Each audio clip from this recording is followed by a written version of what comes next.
एक समय की बात है, एक महात्मा शहर जाते हुए एक किसान के खेत के सामने से गुजरा करते थे। वो किसान को सुबह से शाम तक अपनी फसल की देखभाल करते हुए देखते। एक दिन वह किसान से बात करने के लिए रुक गए। महात्मा बोले, मेरे दोस्त, आशा करता हूँ तुम ठीक हो। मैं रोज देखता हूँ कि तुम कितनी मेहनत करते हो। किसान ने उनकी ओर देखा और मुस्कुराया। किसान बोला, मुझे परिवार की परवरिश के लिए बड़ी कड़ी मेहनत करनी पड़ती है। महात्मा बोले, मैं समझता हूँ, लेकिन क्या तुमने कभी अपने लिए समय निकालने के बारे में सोचा है? अपने काम को थोड़ा समय देने के बारे में सोचा है? किसान ने अपनी कुल्हाड़ी नीचे रख दी। मेरा अपना काम, इससे आपका क्या मतलब? मैं अपने छोटे बच्चों की परवरिश के लिए और अपने परिवार की जरूरतों को अच्छे से पूरा करने के लिए कड़ी मेहनत करता हूँ। महात्मा बोले, मैं मानता हूँ तुम पूरी ईमानदारी से अपनी जिम्मेदारियां निभा रहे हो, लेकिन क्या तुमने कभी उस मालिक को याद करने और उसका शुक्रिया अदा करने के लिए समय निकालने के बारे में सोचा, जो तुम्हारा असली काम है? किसान ने लापरवाही से अपने कंधे झटकाए और फिर से अपने काम पे लग गया। बोला, मेरे पास इन चीजों के लिए समय नहीं है, लेकिन जब मेरे बच्चे बड़े हो जाएंगे तब मैं इसके बारे में सोचूंगा।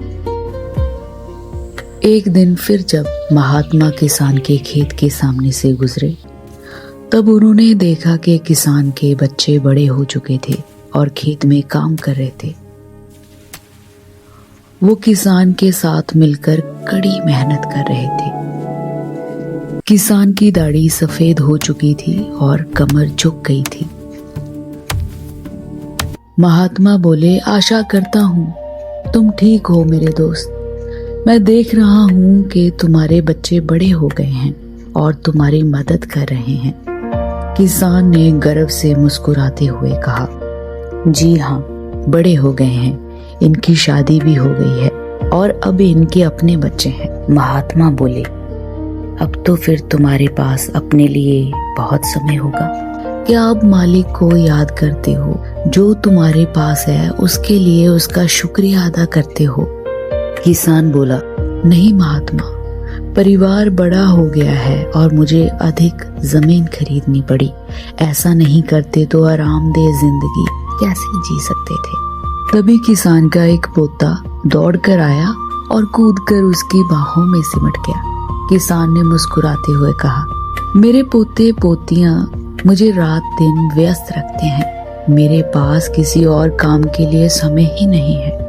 महात्मा ने सर हिलाया और चुपचाप अपने रास्ते चले गए। कई साल गुजर गए। महात्मा एक बार फिर किसान के पास आए।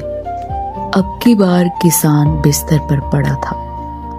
वह बहुत बीमार था और कमजोर हो चुका था। उसकी पत्नी पहले ही गुजर चुकी थी। बाकी परिवार भी वही था, लेकिन सभी अपने अपने काम पर लगे हुए थे। किसान के पास बैठने के लिए किसी के पास समय ही नहीं था। वह बहुत अकेलापन महसूस कर रहा था। महात्मा उसके बिस्तर के पास बैठ गए। बोले, मेरे दोस्त, तुम्हें बीमार देखकर मुझे बहुत दुख हो रहा है। कमजोर हो चुके किसान ने उनकी ओर देखा और उसकी आंखों में आंसू भर आए। आपका बहुत बहुत शुक्रिया, किसान बोला। मुझे लगा मेरा समय खत्म हो गया है। महात्मा किसान के पास कुछ देर और बैठे, उससे बातचीत की। महात्मा बोले, इतने सालों में मैंने हर बार तुम्हें कड़ी मेहनत करते हुए देखा। पहले बच्चों की परवरिश के लिए, फिर पोते पोतियों की देखभाल के लिए, लेकिन मैंने कभी नहीं देखा कि तुमने अपने लिए समय निकाला हो। तुम्हारा असली काम था परमात्मा को याद करना, उसका शुक्रगुजार होना, उसका शुक्रिया अदा करना। किसान ने उदासी से उत्तर दिया, मैं जानता हूँ, मैं हमेशा यही सोचता था कि बाद में मेरे पास समय होगा, लेकिन लगता है अब बहुत देर हो चुकी है। महात्मा बोले, हाँ मेरे दोस्त, असली और जरूरी काम को टालते रहने में यही खतरा है। हमें मालूम ही नहीं होता कि हमारा समय कब खत्म हो जाएगा। असली और जरूरी काम को टालते रहने में यही खतरा होता है। अगली बार जब महात्मा वहां से निकले तो किसान की मृत्यु हो चुकी थी। महात्मा वहां थोड़ी देर के लिए रुके। किसान के खेतों को देखते हुए वह सोच रहे थे कि जिंदगी का कोई भरोसा नहीं, कितनी जल्दी खत्म हो जाती है, कितना आसान है इस अनमोल अवसर को अपने हाथों से जाने देना।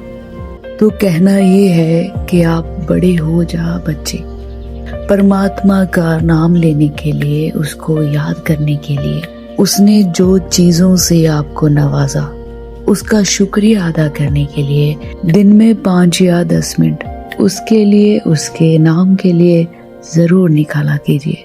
ऐसी और वीडियोस देखने के लिए चैनल को सब्सक्राइब और वीडियो को लाइक करना मत भूलिए।